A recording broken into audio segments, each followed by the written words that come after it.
마시는 알부민 남재현 원장이 직접 배합한 건데요. 혈액 운반에 좋고요. 간과 심장 컨디션 개선하고 단백질 공급합니다. 피로 회복에 좋고요. 이봉규 TV 단독 혜택입니다. 2+1 한정 특가인데요. 하루 한 병이면 충분합니다. 알부민 좋은 거 아시죠? 애국 기업이에요. 또 남재현 화이팅. 네, 오래간만에 손수조 씨 연결해서 알아봅니다. 안녕하세요. 예, 안녕하세요. 손수정입니다. 네, 동두천에 지금 예비 후보 등록했나요? 네, 등록하고 지금 열심히 뛰고 있습니다. 열심히 뛰고 있군요. 분위기가 어때요? 지금 국민의힘 우리 동두천 연천의 분위기는 아무래도 한동훈 위원장님 오시고 나서 많은 기대 속에서 정말 힘을 한번 똘똘 뭉쳐서 잘 해보자라는 분위기로 열심히 하고 있습니다. 그렇군요. 예. 뭐 좌파, 거기 원래 현역은 누구예요? 김성원 의원님이 계십니다. 뭐 국민의힘이군요. 예, 예. 그렇군요. 그 여의도 연구소에서 지난번에 뭐 잘렸던데 하여튼 뭐 그건 뭐 당내 얘기니까 당에서 알아서 잘하겠죠. 네. 자, 하여튼 열심히 뛰고 있는데 그 개혁신당 우리 손수조 씨는 이준석하고 갈라선 지가 꽤 됐고 이준석 하면 이제 이가 갈리는데 그렇죠? 괜히 손해를 많이 봤잖아요. 이준석 때문에. 지금도 지역구 다니시면 이준석이랑 연락 안 하지? 안 해야 돼? 하면 안 돼? 이러시는 분들이 많이 계세요. 확실히 선을 그은 지가 오래됐잖아요. 갈라선 지가. 서로 가는 길이 달랐죠. 네. 다르죠. 네. 네네. 이준석 지금 개혁신당인지 뭔지 어떻게 보고 계십니까? 지금 중텐트를 치고 있다 이렇게 얘기를 하는데요. 네. 사실상 중텐트까지도 되지도 않고 아마 그 텐트는 곧 무너질 겁니다. 제대로 지어보지도 못할 것이라고 저는 보고 있고요. 네. 사실 애초부터 저는 유승민 대표와의 이제 협심도 어려울 것이라고 전망을 했었거든요. 네, 아니나 다를까 유승민 전 대표 역시도 이준석과는 함께 가지 않겠다라고 선언하지 않았습니까? 네. 네. 그리고 사실상 지금 양양자 대표와의 합당은 선언을 했지만 결국 이낙연 신당과 같이 하게 될 거냐 아니냐 이게 관전 포인트인데 저는 절대 그럴 수 없다고 봅니다. 왜요? 왜냐면 기본적으로 서로 추구하는 이념과 방향도 다르고요. 가장 중요한 것은 각자의 지지자들이 서로를 엄청 싫어합니다. 네, 그래요? 예, 그렇죠. 이준석 지지자가 이낙연과 합당하면 나는 나가겠다. 반대로 이낙연 지지자는 이준석과 같이 한다면 난 안 하겠다. 라고 하는 분위기가 서로 있기 때문에요. 네, 절대 같이 갈 수 없는 화학적 결합이 이루어질 수 없는 두 집단입니다. 그러면 같이 갈 수가 없다? 같이 간다면 그거야말로 선거를 앞둔 아주 그냥 떴다방 합족 연행에 불과한 것이죠. 근데 떴다방 이런 거에 이준석은 선수니까 선거에 이용이 되면은 할 수도 있을 텐데 아직은 지지자들이 서로 물과 기름이라서 이낙연 팀하고는 뭉칠 수가 없는 모양이군요. 그렇죠. 가장 중요한 안보관만 보시더라도요. 이낙연 대표가 뭐라고 했냐면 이준석과 나는 어쨌든 평화를 원한다. 이런 식으로 두루뭉술하게 얘기를 해요. 평화를 원하지 않는 사람이 어디가 있습니까? 그렇지. 방법적인 측면과 북한이라는 거에 대해서 어떻게 정체성을 어떻게 규정하느냐 이런 문제들이 틀린 거지 않습니까? 더 다른 건데 그런 얘기는 하지 않고 두루뭉술하게 그냥 선거 앞두고 뭔가 이제 떴다방처럼 하려고 하시는데요. 지지자도 서로 지지자들이 물과 기름일 뿐만 아니라 일반 대중들도 보시기에 우리 국민분들께서 위성정당 같은 꼼수도 겪으셨고 떴다방 같은 그런 형태를 너무나 많이 겪으셨기 때문에 이제는 믿어주지 않으신다. 예, 가장 중요한 포인트가 아닐까 싶습니다. 그러면 어떻게 이제 우리 지금 현역으로 뛰고 있으니까 선수로 뛰고 있으니까 이 분위기를 볼 때 이준석 신당은 이제 곧 무너진다 이렇게 보시는군요. 왜냐하면 무조건 반대만을 위한 얘기를 하잖아요. 반 윤석열, 그다음에 반 어르신 이런 식으로 혐오 정치를 조장하는 헤이트 스피치로만 일관하고 있지 무엇을 어떻게 하겠다 우리의 정강 정책과 우리의 안보관 복지관 이런 것들을 국민들께 설득시킬 수 있나요? 그런 것들을 하고 있나요? 아니지 않습니까? 그걸 또 내놨던데, 준석이가. 여성도 군대 안 가면 경찰이나 뭐 소방공무원 뭐 진출 못하게 여성도 군대 가야 된다, 이런 얘기 하는데, 그거는 여성 정치인으로서 어떻게 보고 계십니까? 그러니까 그야말로 모든 것을 갈라치게 하고 있습니다. 원래 이준석 전 대표가 이거의 전문가입니다. 어르신과 뭐 청년 세대 갈라치기 하고요. 남성과 여성 갈라치기 하고요. 이런 이슈를 던지면 당연히 이 갑론을박이 생기게 되고 이슈가 나오기 때문에 이슈를 선점하고 언론에 뭐 등장하는 것까지는 아주 뭐 흥행을 불러일으킬지 모르지만 그로 인한 이 사회적인 갈등, 불필요한 이 사회적 갈등이 얼마나 많습니까? 우리가 언제까지 여기에 끌려가야 될까요? 전 굉장히 좀 불편한 심정입니다.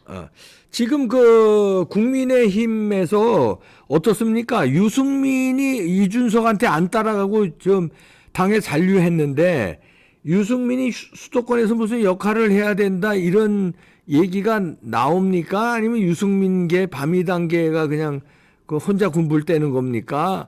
아니 한동훈 위원장이 유승민한테 SOS를 치는 분위기입니까? 어떻게 보고 계세요? 유승민에 대해서. 글쎄요, 이 부분은 조금 더 두고 봐야 할 것 같아요. 네. 유승민 전 대표께서 이준석과는 함께 갈 수 없다고 선 그으신 거는 굉장히 잘하신 거라고 저는 생각을 하고요. 네. 어쨌든 이 당이 누구 하나의 사당이 아니다.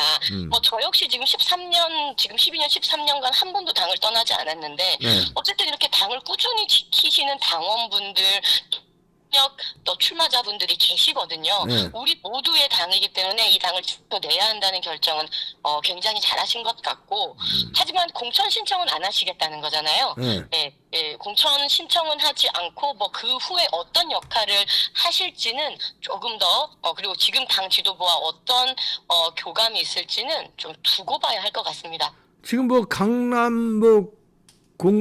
강남 공천 뭐 이런 얘기가 오고 가던데, 강남 아니면 종로 이런 얘기가 슬슬 나와요. 그건 어떻게 생각하세요? 글쎄요, 이 공천이라는 거가 지금 한동훈 위원장의 입장은 시스템 공천 말씀을 하고 계시잖아요. 네. 만약 전략적인, 그러니까 전략이 없어야 된다고 저는 말씀드리는 건 아니고, 전략이 있긴 있어야 됩니다.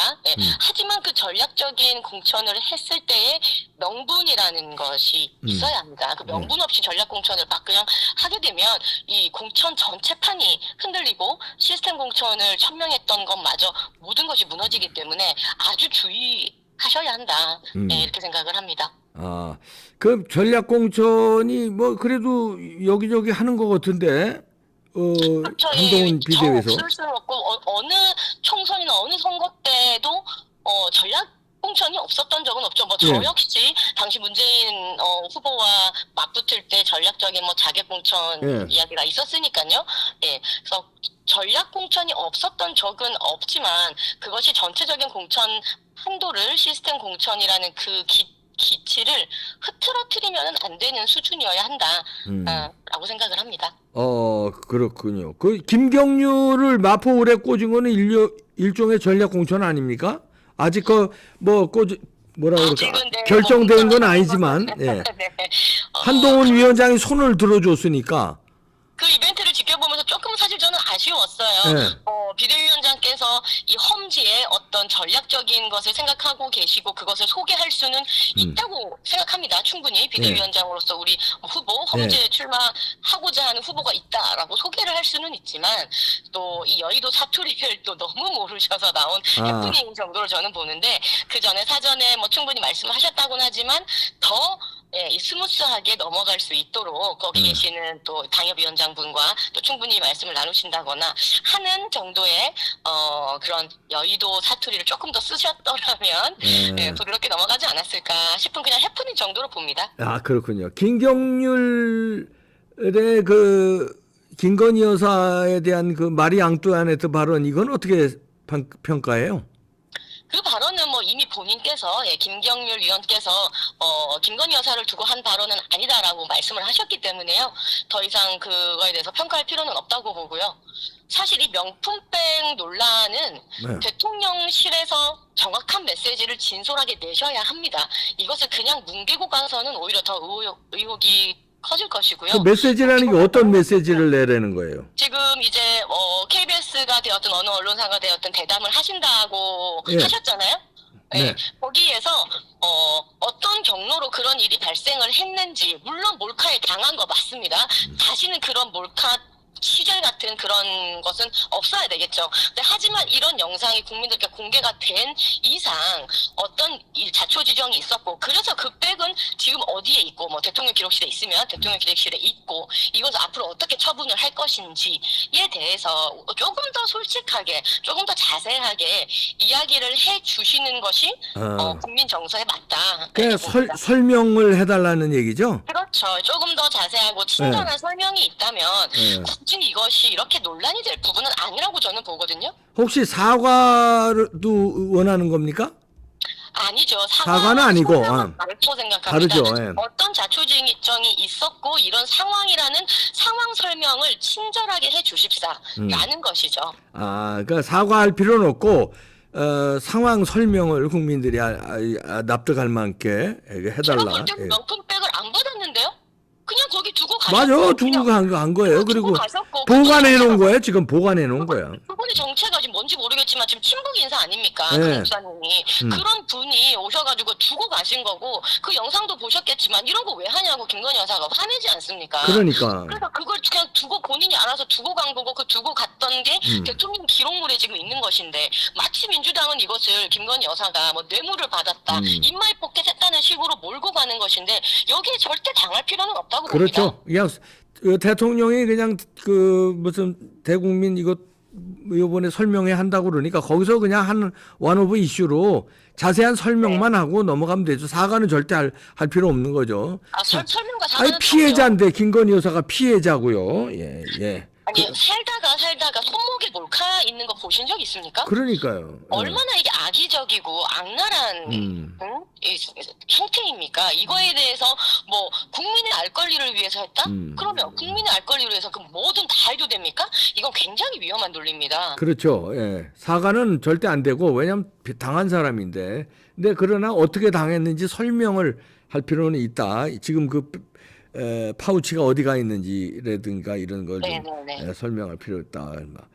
그러면 이준석 신당은 뭐 걱정 안 해도 됐군요. 곧 뭐 무너진다 이렇게 보시니까 이낙연하고도 절대 합칠 수 없다. 이렇게. 그럼 이낙연 신당은 좀 뭐 어느 정도는 소기의 성과를 거둘까요? 어떻게 보시나요? 이낙연 신당은 이준석 신당보다도 지지율이 안 나오던데요. 네, 그래서 뭐 두고 봐야 될 일이지만, 근데 지금 가장 중요한 것은 결국 이재명 당이 얼마나 잘하느냐 못하느냐에 따라서 이낙연 당의 그 앞으로의 행보가 정해지지 않겠습니까? 근데 지금 이재명 당이 하는 걸 보십시오.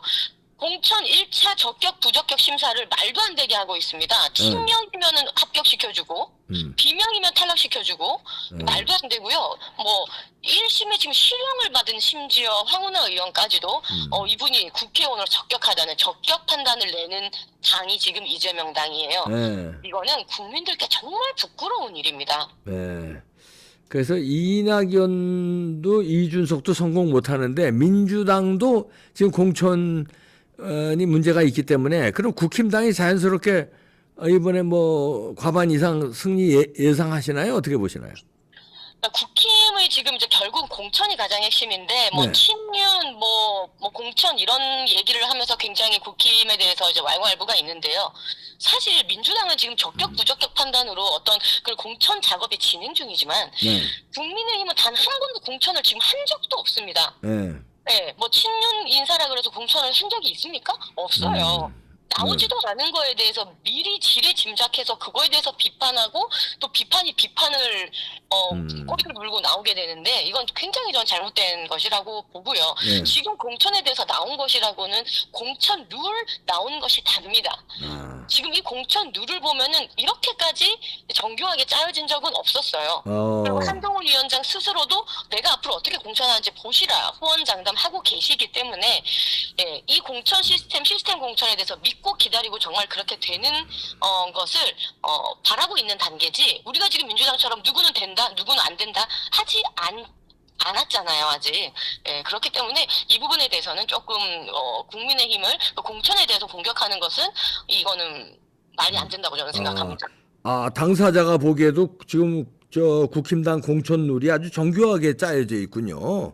오히려 감점 가산점 부분에서 보시면요. 네. 미통당 시절에는 이 신인이라든지 여성 청년 이런 부분에 대해서 예를 들면 20점, 뭐 30점 이렇게 줘버렸어요. 네. 근데 지금의 룰은 사실상 2점, 3점밖에 주지 않아요. 왜냐하면 득표율 대비이기 때문에요.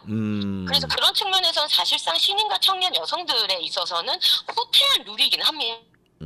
하지만 그런 신인들이 지금 언더독에서 뛰고 있는 뭐 저는 신인은 아니지만요. 네. 뭐 그거에 대해서 말하지 않잖아요. 어쨌든 공정하게 이루어지기를 좀 기대하고 그 룰에 대해서 공정하게 해주시기를 기대를 하고 있는 상황이니까요. 예, 뭐 그 부분은 이제 그렇게 진행이 되기만 한다면은 뭐 크게 문제가 없지 않을까 이렇게 봅니다. 공천룰의 정교에서 그전 같은 큰 잡음은 없을 것이다. 조그마한 잡음들이야 뭐 한창 동천 떨어진 사람들은 뭔가 뭐 불만을 제기하는 거야. 뭐 어느 당이나 어느 시절에나 다 있었으니까. 그러나 큰 공천 갈등은 없을 것이다. 공천 룰이 정교하다. 네, 정교하다 이렇게 보시는군요. 현장 요즘에 막 다니고 있을 텐데 분위기가 과거에 비해서 뭐 어떻게 좀 괜찮아졌어요? 아니면 과거나 비슷합니까? 사실상 김기현 대표의 어떤 사태 그리고 그 전에 앞서서 뭐 장제원 의원의 불출마 등등 자성하는 그런 우리 행동으로 많이 환골탈퇴하고 있지 않습니까? 네. 이재명 당은 지금 모르겠다 그냥 방탄이다 이러고 있잖아요. 굉장히 오만하게 지금 총선을 바라보고 있거든요. 근데 그에 비해서 국민의힘은 그래도 바뀌려고 노력하고 뭔가 환골탈퇴하려고 노력하는 모습이 조금은 아주 조금은 그래도 우리 시민분들께 와 닿은 것 같아요. 그래서 정말 이 국힘당이 그간에 이제 조금 부족했던 부분은 이제 채워나가면서 잘못했던 부분들 털어나가면서 진짜 한동훈 위원장 중심으로 새로운 시스템, 공정함, 신선함으로 승부해주기를 정말 많이 바라고들 계십니다. 네, 잘 되는지 우리가 지켜보겠습니다. 손수조 였습니다. 감사합니다. 네, 감사합니다. 예비 후보자였죠. 네, 감사합니다. 네. 이거 이원석 텐트는 곧 무너진다는데요. 예. 이낙연하고도 같이 안 간다. 이렇게 이 선수로 뛰는 사람이 예의주시하면서 지금 보고 있는 거거든요. 자기가 당사자니까. 근데 그런 분위기가 감지된다는 겁니다. 지켜보겠습니다. 마치겠습니다.